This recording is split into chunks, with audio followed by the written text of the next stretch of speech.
Chères Fronécolandaises, chers Fronécolandais, chers amis micronationaux et chers dirigeants micronationaux, je voulais à travers ce petit écran m'exprimer devant vous aujourd'hui pour vous souhaiter la bonne année 2023. Une année qui, je l'espère, sera bénéfique dans les travaux que vous allez apporter et que vous allez réaliser et qui, je l'espère, apporteront des résultats positifs, mais aussi qu'elle vous apporte à vous personnellement et ainsi qu'à vos proches et à votre famille paix, bonheur et sécurité.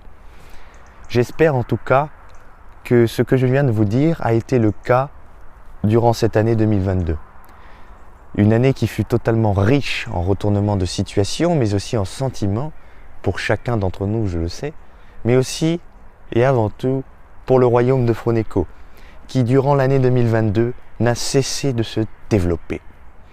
En effet, en termes diplomatiques, le royaume de Fronéco a réussi à se sortir de l'isolement. Vous le savez très bien, c'est de mon engagement depuis le 28 mai 2020 que j'ai pris compte. Il faut que Fronéco sorte diplomatiquement de son isolement. Chose faite, en avril 2022, j'ai fait entrer le royaume de Fronéco dans l'organisation des Micronations Unies, une organisation qui regroupe plusieurs micronations, donc qui sont très proches géographiquement de nous, et qui a donc le but de développer et de s'aider mutuellement, mais aussi un projet culturel. Un projet culturel qui aujourd'hui nous tient toujours à cœur, et personnellement. Étant président par exemple de la communauté broguelnotienne, une organisation qui a pour but de faire connaître le passé antique du Grand Sud français, c'est-à-dire de la région Auvergne-Rhône-Alpes, de l'Occitanie, de la région PACA, nous avons sorti au cours de 2022 plusieurs réformes pour réformer et pour structurer l'organisation, mais aussi nous avons conclu quelque chose d'historique. Nous avons sorti 3 projets, 3 grands projets et 3 premiers projets qui prouvent que le royaume de Fronéco s'implique dans la recherche culturelle, mais qu'aussi le royaume de Fronéco s'implique à faire connaître le passé antique. Ces 3 projets étaient premièrement l'oppidum dans ses ruines, le passé antique de la ville de Narbonne, et puis enfin le dernier projet de 2022 qui est sorti le 22 décembre, il s'agit bien entendu du projet sur le pont du Gard. Certes, il y a quand même un mauvais côté. En effet, le royaume de Fronéco a suivi quelques balles perdues de la part de la principauté de Neustrie. Je le conçois. Nous avons eu quelques escarmouches, quelques dissidents, quelques discordes avec cette principauté.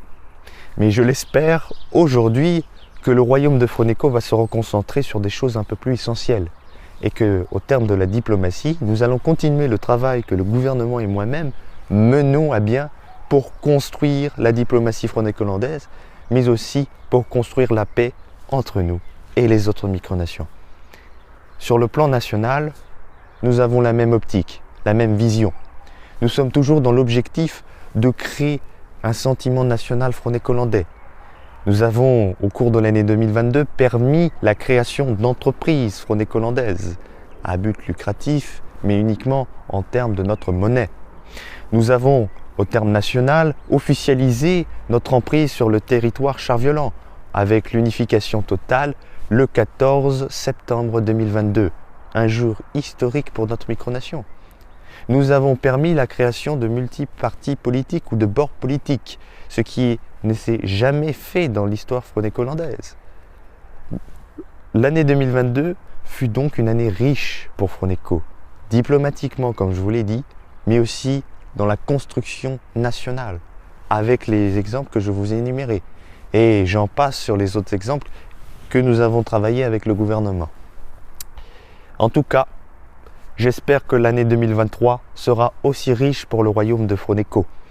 En effet, avec le gouvernement et moi-même, nous avons toujours des projets. Continuer notre politique économique, continuer notre implantation sur le territoire Char-Violent, mais aussi continuer à attirer de plus en plus de citoyens. Car c'est en 2022 que nous sommes passés de 10 citoyens à actuellement 21 citoyens.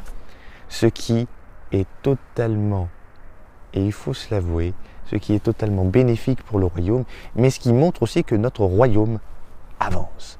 J'espère en tout cas que l'année 2023 sera aussi bénéfique pour le royaume avec les exemples que je vous ai donnés. Et j'espère que l'année 2023 se déroulera calmement, avec peut-être certes 2-3 nouveautés, nouvelles qui vont bien entendu bouleverser nos vies.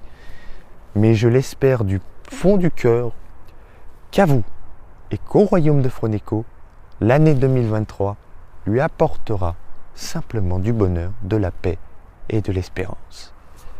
Encore une fois de plus, bonne année à tous, bonne année à vous, prenez soin de vos proches.